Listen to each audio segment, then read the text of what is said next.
Okay बच्चों, next question पे आओ जल्दी से। देखो, let F X and G X be two differentiable functions. ठीक है, दो डिफरेंशिएबल फंक्शन है R, X belongs to R के लिए हमेशा, मतलब F of 2 is 8, F of 2 is 0, G of 2 is 0, F of 4 10, G of 4 is 8, then prove that G dash X is equal to 4 times of F dash X for at least one X belongs to 2 to 4। चलिए, तो 2 से 4 में अगर मैं बात करूं, 2 से 4 में जो f एंड g दोनों फंक्शन है वो कॉन्टिन्यूअस एंड डिफरेंशिएबल है। क्या? Continuous and differentiable. ठीक है, चलिए, तो मैंने कहा कि भाई एलएमवीटी लगाओ। देखो, एलएमवीटी हमारे दिमाग में सबसे पहले आती है ऐसे केस में, तो मैंने कहा लो ऐसे करना चाहिए हमेशा, थोड़ा सा ग्राफिकली चले जाना चाहिए। x equal to 2, x equal to 4, तो f में बात करूं तो 2 डालने पे 8 आता है, मतलब 2,8 एक पॉइंट है जो कि कौन है 2,8, 2,8 बच्चों। ठीक है, 2,8। ओके, सिमिलरली ये कौन सा है 4,10, तो ये ऊपर होगा यहाँ पे 4,10 ऐसे लिख लिया। सिमिलरली g पे आ जाओ, g ऑफ 2 0, मतलब ये 2,0 और ये 4,8, ये 4,8 मतलब इस लाइन में बिल्कुल। ठीक है, ये आ गया 4,8 बच्चों। ओके, अभी ध्यान से देखिएगा, for at least 1 x belongs to 2 to 4, 1 x belongs to 2 to 4 ऐसा हो, ये बताना है। तो देखो यहाँ पे मैंने जैसे एलएमवीटी से मैंने बात की, तो एक पॉइंट जरूर मिलेगा c belongs to 2 to 4 such that f dash c will be 10 minus 8 and 4 minus 2 इस कोड के स्लोप के इक्वल। सही है, यही तो कहती है एलएमवीटी। तो यहां से ये कितना आ गया, देखो 2/2 that is 1, f dash c कितना आ गया 1। सिमिलरली ऐसे ही g होगा, जो वो ऐसा हो सकता है, कैसा भी हो सकता है, ऐसे भी आ सकता है, ऐसे भी आ सकता है, कैसे बना लो मर्जी है, मैंने ऐसे बना लिया। तो हाँ बिल्कुल, एक कोड जो इसे मिलाएगी, इसके लिए भी एक c, यहाँ पे c डैश लेना जरूरी है। 2 to 4 g dash c dash will be equal to 8 minus 0 and 4 minus 2 बच्चों। तो ये कितना आ गया 4। ठीक है, तो आप देख पा रहे हैं g dash this is 4 times of this 1, यही बोला है इसने। तो कुछ लोग यहाँ से बोल देंगे कि हाँ ठीक है, बात सही है। ठीक है, तो अभी मैं कुछ स्टूडेंट्स को बता रहा था, तो उसमें मैंने भी यही गलती की, मैं इसके थ्रू चला गया एलएमवीटी के, और मुझे समझ नहीं आया। मैंने कहा यार ऐसा पॉसिबल नहीं है, इम्पॉसिबल सी बात है। तो ये प्रूव करना ऐसे तो इम्पॉसिबल सी बात है। क्यों? क्योंकि इसमें सी डैश होता है, इसमें सी होता है, दोनों डिफरेंट है। ये क्या है सी डैश और ये क्या है सी, बात समझ रहे हो? तो आप इन्हें ऐसे नहीं बोल सकते कि F dash sorry G dash C is 4 times of F dash C, ऐसा नहीं बोल सकते, क्योंकि यहाँ पे जो बात कर रहा है वो सेम एक्स के लिए, एक ही एक्स डलेगा यहाँ पे भी और यहाँ पे भी, और ये इक्वेलिटी होल्ड करेगी। लेकिन यहाँ पे सी डैश है, यहाँ पे सी है, जैसे इसकी पैरेलल स्लोप इस पॉइंट पे आ रहा है, मान लो इसके पैरेलल, तो मतलब ये है इसके लिए x equal to C dash, और इसमें मान लो यहाँ पे आ रहा है, तो इसके लिए तो ये x equal to C x equal to C ये है। समझ पा रहे हो मेरी बात? तो जब इसके अंदर सी डैश आप पुट करोगे और स्लोप निकालोगे, और इसमें सी पुट करोगे और स्लोप निकालोगे, तब ये रिलेशन सेटिस्फाई करेगा। लेकिन डिफरेंट वैल्यूज के लिए है ये, तो ऐसे बोलना तो बिल्कुल भी पॉसिबल नहीं है। आप गलती से भी एलएमवीटी का यूज करके ऐसा ना बोलें। ठीक है, तो मेरे दिमाग में आई नहीं वो बात, मेरे दिमाग में एलएमवीटी चल रही थी। लेकिन एक और भी तो पढ़ी है हमने, कॉचीज थ्योरम, वो रिलेट करती है जी डैश सी और एफ डैश सी को सेम पॉइंट पे। तो मैंने ये ध्यान नहीं दिया, लेकिन ध्यान देना चाहिए था ऑब्वियसली कि एक्स, सबसे पहले तो ऐसे केस में ना एक्स को सी लिख लेना चाहिए, ज्यादा बेटर रहता है। For some c belongs to 2 to 4, right? यहाँ पे भी मैंने c कर लिया। क्वेश्चन में जरूरी नहीं है c दिया जाएगा, x दिया जाएगा, लेकिन c में देखना ज्यादा अच्छा दिखता है हमें। जब भी कभी कहा जाए for at least 1 c belongs to 2 to 4, कम से कम एक सी 2 से 4 में ये चीज सेटिस्फाई कर रहे हैं। वहां पे अगर एक्स हो या कुछ भी हो उसकी जगह सी लिख लो, दिमाग में चीजें थोड़े से जल्दी दिखनी शुरू हो जाएंगी। ठीक है, अब ध्यान से देखो कॉचीज थ्योरम, एलएमवीटी, इनमें क्या अंतर है? एलएमवीटी फायदेमंद है जब एफ डैश सी पे बात की जाए सिर्फ, या सिर्फ जी डैश सी या सी डैश पे बात की जाए तो। लेकिन अगर दोनों पे बात की जा रही है, एफ डैश सी और जी डैश सी दोनों ही एक दूसरे से बंधे हुए हैं जैसे कि यहाँ पे, तब आपके दिमाग में आनी चाहिए कॉचीज थ्योरम। वो भी बिल्कुल सेम ही है, कॉन्टिन्यूअस और डिफरेंशिएबल होना चाहिए फंक्शन, सही है या नहीं? तो कॉन्टिन्यूअस और डिफरेंशिएबल है, एफ और जो जी है वो दोनों ही कॉन्टिन्यूअस और डिफरेंशिएबल है, तो आएगा फिर F C upon G C is equal to F of B minus F of A upon G of B minus G of A. ये कॉचीज थ्योरम में हमने प्रूव भी करके दिखाया था आपको, क्लियर? ये डैश है यहाँ पे, ऑलराइट। तो बस सिंपल सी बात है, ये सी अब सेम सी है, यहाँ पे दोनों सेम सी है, तो F of B minus F of A कितना हो जाएगा? देखो 10 माइनस 8, और G of B minus G of A कितना हो जाएगा? 8 माइनस 0। तो बच्चों ये आ गया 2/8, दैट इज 1/4। तो यहाँ पे मैं बोल सकता हूँ G dash C is 4 times of F dash C for at least one value of C belongs to 2 to 4। 2 से 4 में बिलोंग करने वाली किसी एक वैल्यू, एटलीस्ट एक वैल्यू के लिए तो ऐसा होगा ही होगा। ये कौन सी थ्योरम यूज की है हमने? Cauchy's theorem. ठीक है, तो कॉचीज थ्योरम से हम इन दोनों को रिलेट कर सकते हैं। अगर आपके दिमाग में, जैसे मेरे दिमाग में नहीं आई तो मैंने कहा यार ये तो पॉसिबल नहीं है ऐसे तो, लेकिन बिल्कुल ये पॉसिबल था, और कॉचीज थ्योरम लगाने पर ये पॉसिबल हो पा रहा है। क्लियर बच्चों? तो ये बात ध्यान रखें, कभी भी आपसे हम भी इस बात को ठान लेंगे कि कभी भी अगर जी डैश सी और एफ डैश सी या दो फंक्शंस में रिलेशन की बात हो इस टाइप से, तो हमारे दिमाग में सबसे पहली बात आएगी कॉचीज थ्योरम। ठीक है, अगर इंडिविजुअल बात हो तो एलएमवीटी या रोल्स थ्योरम, ये डिपेंड करेगा सिचुएशन पे। ठीक है, चलिए इसको जल्दी से कॉपी करो, फिर नेक्स्ट क्वेश्चन। तो बच्चों नेक्स्ट क्वेश्चन पे आते हैं जल्दी से, ये अच्छा क्वेश्चन। और देखो, let F X be a polynomial of degree 3 degree का पॉलिनोमियल है, सच दैट दिस, ये पूरा दिया गया है। कितनी कंडीशन दे दी? 1 2 3 4, 3 डिग्री के पॉलिनोमियल को ध्यान से समझें।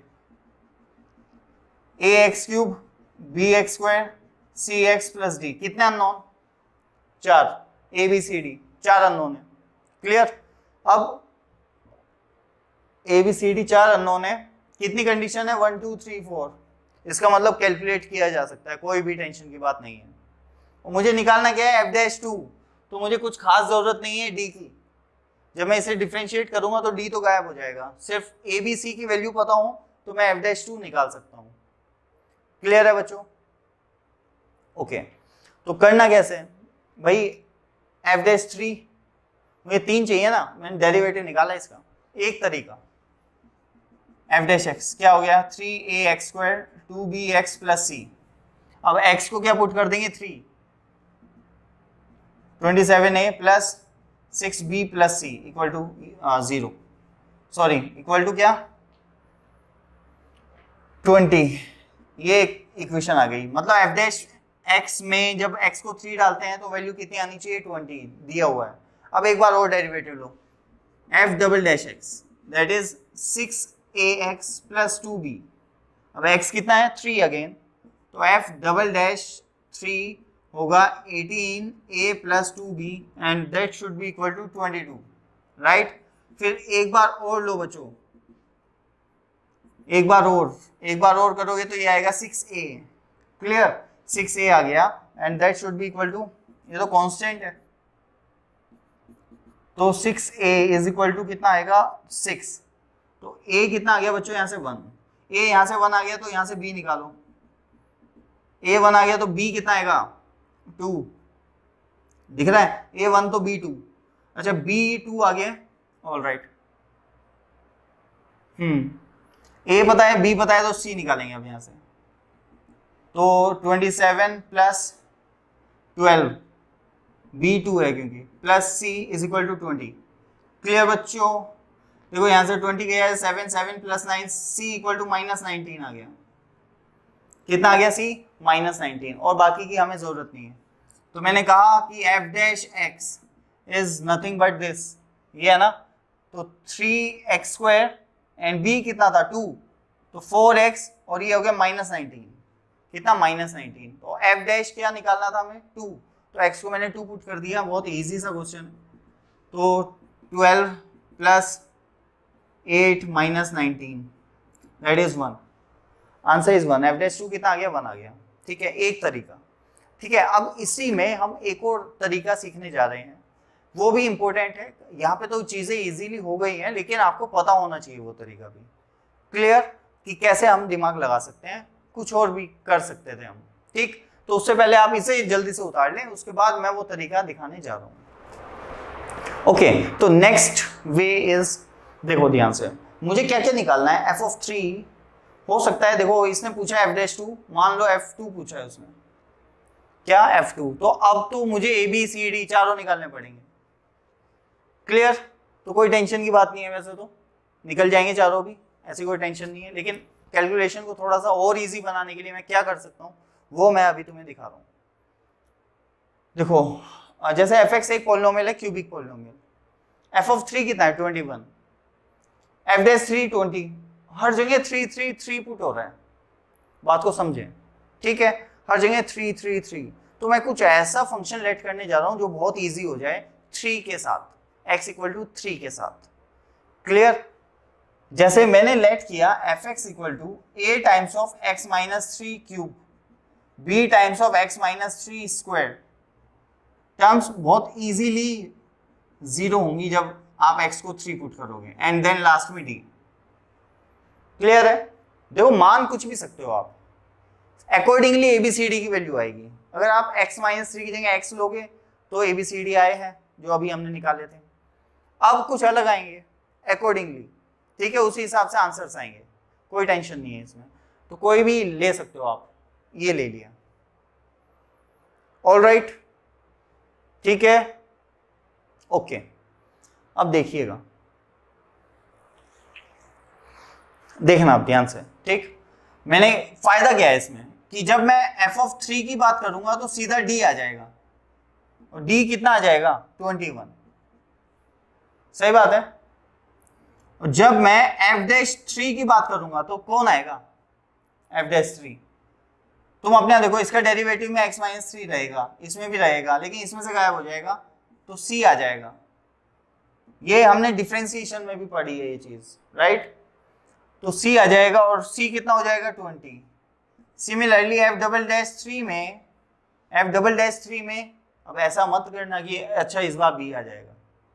तो f' जब करोगे आप तो यहां से x माइनस 3 गायब हो जाएगा, यहाँ पे अब भी x माइनस 3 रहेगा, और ये तो 0 हो चुके होंगे।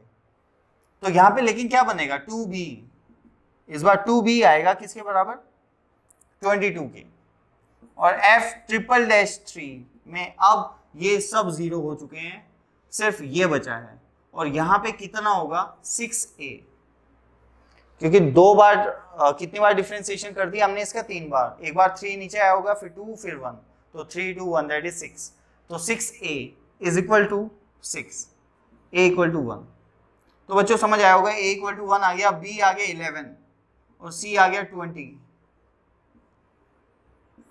ठीक है, यहां से फंक्शन मैंने बना दिया क्या? x माइनस 3 की cube and plus 11 of x minus 3 square plus 20 of x minus 3 plus 21। Clear बच्चों? इसे अब चाहो तो एक्सपेंड कर सकते हो। अगर मुझे क्या निकालना है अब? f(2) की वैल्यू निकालनी है। तो f(2) निकालने के लिए मैंने इसमें पुट किया, तो यहाँ पे क्या आया? 1, यहाँ पे भी 1, और जी यहाँ पे भी 1, और जी यहाँ पे भी 1, हर जगह 1 1 1 आ गया। क्लियर है? तो चलिए अब कर देते हैं, ये 1 और ये 1 इसको दे दिया, तो 42 प्लस 52 आ गया answer. I hope this is clear. नहीं, कुछ तो गड़बड़ है, 53 आएगा मतलब, ठीक है, ये आ गया 53 आंसर। f(2) की वैल्यू आ गई 53। बात समझ आई सबको? ऑल राइट, हाँ ठीक है, बिल्कुल सही, ये हो गया आंसर हमारा। तो ये भी एक तरीका याद रखें, इस टाइप का फंक्शन लेट करना, ये भी आपके दिमाग में आना चाहिए, चीज़ें इजी हो जाती हैं। इट डज नॉट मीन कि हमारा जो पहले वाला तरीका था वो गलत है, उससे भी हमारा आंसर तो आ ही रहा है, लेकिन ये ज़्यादा बेटर है आई थिंक। देखो कितनी जल्दी से ABCD निकले हैं, क्लियर है बच्चों? तो दिमाग में रहना चाहिए। ऑलराइट, चलिए जल्दी से कॉपी कीजिए, फिर नेक्स्ट क्वेश्चन पे आएंगे। तो बच्चों नेक्स्ट क्वेश्चन पे आते हैं जल्दी से। Greatest number out of these numbers, in number में से सबसे बड़ा नंबर कौन है? ठीक है, तो इस टाइप का वैसे क्वेश्चन मैंने करा भी रखा है। तो देखो इनमें अगर आप पैटर्न पहचाने तो ये एक फंक्शन आप मान सकते हो x⁴ जैसे मैंने बताया था ना, पाई एंड π⁴e में कौन बड़ा है, तो वहां पे मैंने सिखाया था कि पहले सेम टाइप के नंबर्स को सेम साइड में लाओ फिर फंक्शन बनाओ, ठीक है। सिमिलरली यहाँ पे तो ऑलरेडी सेम टाइप के नंबर्स ही हैं, 2⁴1/2, 3⁴1/3 ऐसे, तो मुझे फंक्शन तो पहचान में आ गया।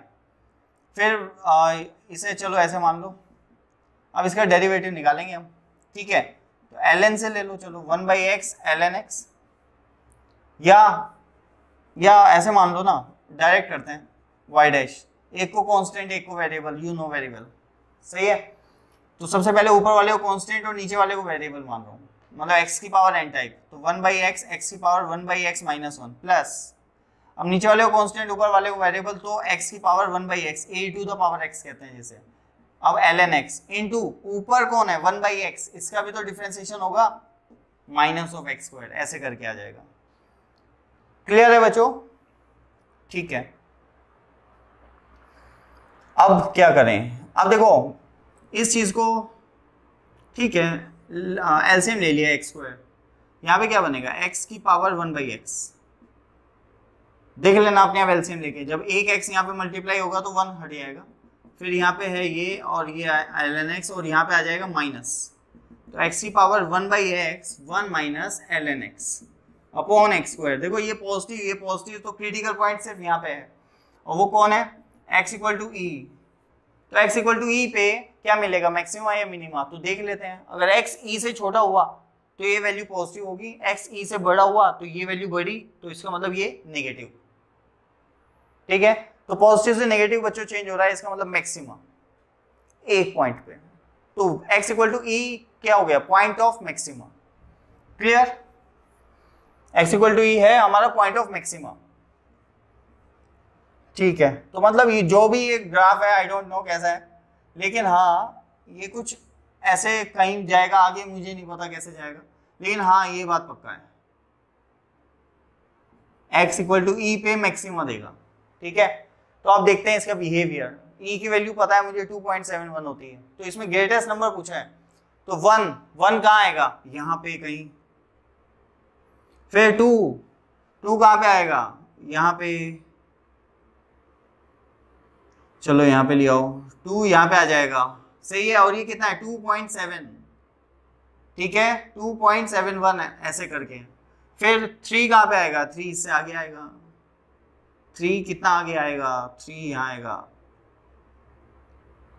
अब तुम ऐसे करके देख सकते हो, देखो इनमें से तुम्हें पता है 2.71 होता तो यहाँ पे कोई एक नंबर होता e⁴1/e, तो वो सबसे बड़ा होता, लेकिन ऐसा तो कोई नंबर नहीं है, वो इसके बीच में लाई करेगा इन दोनों के। अब तो सबकी वैल्यू डिक्रीज करती जाएगी, जो भी आगे वाले हैं उन सबकी वैल्यू कम होती चल जाएगी, ठीक है। अब दिक्कत आती है कि इन दोनों में से कौन बड़ा होगा, ठीक है, इन दोनों में से कौन बड़ा होगा, तो वो तो हम ऐसे भी चेक कर सकते हैं कि यार लो इसे तो हम इतना ही चेक कर लेंगे, ये 2⁴2, ये कितना है, मान लेते हैं ये इससे बड़ा है, ऐसे मान लो। अब 3 को इधर 2 को इधर, तो 2⁵3 और 3⁵2, ये कितना है 8 और ये कितना है 9, तो गलत हो गया। इसका मतलब कौन बड़ा है, ये बात खत्म। इसका मतलब 3⁴1/3 ग्रेटेस्ट वैल्यू है। 1-2 में कंफ्यूजन थी हमें, इसमें और इसमें, तो उन्हें मैंने चेक कर लिया ऐसे क्या करते हैं, कुछ भी लेट कर लो बीच में, कि मान लेते हैं चलो ये बड़ा है, तो बाद में जब नंबर आएगा वो बता देगा कि आपने अजम्पशन सही लिया था या गलत, गलत लिया था तो उल्टा कर दो साइन, वो आ जाएगा आंसर। ठीक है, तो answer is 3 to the power 1/3 एक तरीका। दूसरा तरीका आप ऐसे भी देख सकते हो, देखो जो ई है उसकी जो डिस्टेंस है, देखो ऐसा जरूरी नहीं होता है, वो तो कर्व पे डिपेंड करता है। कई बार कर्व इधर बहुत शार्प है और फिर इधर ऐसे चला गया, ठीक है, तब बात अलग है। लेकिन इन मोस्ट ऑफ केस आपको ना जहां पे मैक्सिमम मिलता है उसके अबाउट ना जस्ट सिमेट्रिक सही रहता है ग्राफ, मतलब कुछ दूर तक तो सिमेट्रिक जाता है ऐसे, इसलिए आप ऐसा भी कर सकते हो। ठीक है, मैंने फिर बता रहा हूं मैं कि भाई अगर ग्राफ ऐसा हुआ तो ये वाली डिस्टेंस और ये वाली डिस्टेंस वो अलग चीज है, लेकिन मोस्ट प्रोबेबली ग्राफ ना एक जैसा होता है दोनों साइड में। तब आप ऐसा कर सकते हो कि भाई x इक्वल टू ई से कौन ज्यादा दूर है, 2 या 3, तो ये होता है 2.71, तो ऑब्वियसली 2 ज्यादा दूरी पे है, तो 2 ज्यादा दूरी पे बनाया और 3 को कम दूरी पे बनाया, तो हाइट किसकी ज्यादा होगी, जो कम दूरी पे होगा, जो ज्यादा दूरी पे होगा उसकी हाइट उससे कम होगी, तो ऑब्वियसली 3 की पावर 1/3 इससे बड़ा होगा। ऐसे कर के भी बता सकते हैं, लेकिन फिर से मैं बता दूं कि उसके लिए ग्राफ सिमेट्रिक होना जरूरी होता है। अगर ग्राफ कुछ ऐसा हुआ तो बातें अलग हो सकती हैं। ठीक है, बात अलग हो सकती है। जैसे देखो ये काफी दूर है, ये बहुत पास है, ये इसके पास है, दूर है, लेकिन फिर भी इसकी वैल्यू इससे बड़ी है। जबकि अभी तो हमने क्या सीखा कि भाई जो पास होता है उसकी हाइट ज्यादा आ रही है इन केस ऑफ मैक्सिमा। ठीक है ना, तो बस ऐसे ही करके कुछ थोड़ा सा दिमाग में रखें और ग्राफिकली यूज करें। ठीक है, ग्राफ्स को यूज करें, लेकिन हाँ 100% नहीं मैं कह सकता हूँ कि भाई ऐसा होगा, क्योंकि ऐसा ग्राफ हो तो दिक्कत आ सकती है। लेकिन जब स्मूथ में मैक्सिमा है, स्मूथनेस के साथ मैक्सिमा आ रहा है, तो कोई टेंशन नहीं है, ऐसे कर सकते हो आप। ठीक है, मैक्सिमम सारे ग्राफ इस टाइप में सिमेट्रिक से ही जाते हैं। इस टाइप का बिहेवियर कम ग्राफ का होता है, या तो पॉइंट ऑफ नॉन डिफरेंशियबिलिटी आती है, तब है इस टाइप के बिहेवियर आप देखोगे।